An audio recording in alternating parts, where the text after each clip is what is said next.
उपवासात कुरकुरीत आणि तव्याला न चिकटणारं साबुदाणा थालीपीठ बनवायचंय? मग ही सोपी रेसिपी शेवटपर्यंत नक्की बघा.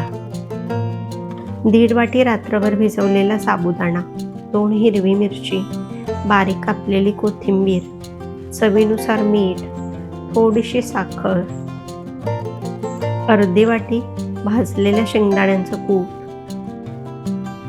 आणि 2 उकडलेले बटाटे.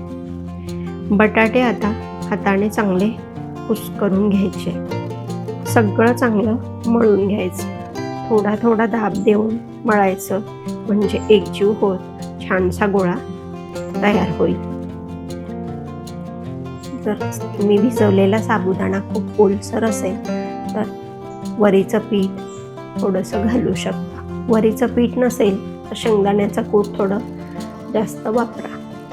चांगलं मळून घेणं गरजेचं आहे, म्हणजे थालीपीठ उलटताना तुटत नाही. या प्रमाणात बरोबर 3 थालीपीठ होत आहे. तव्याला आवडीनुसार तेल किंवा तूप लावून हलका हलका दाब देऊन तव्यावर थालीपीठ थापून घ्यायचं. थालीपीठ हे मध्यम जाडीचं ठेवायचं. मध्ये असे 3 ते 4 छिद्र पाडून घ्यायची.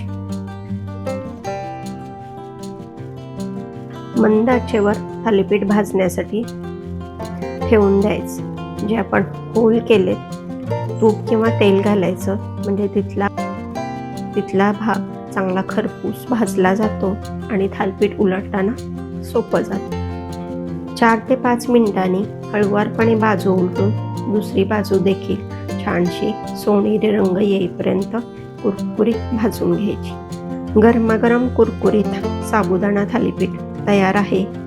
हे दही, शेंगदाण्याची चटणी किंवा लोण्यासोबत खूपच छान लागतं.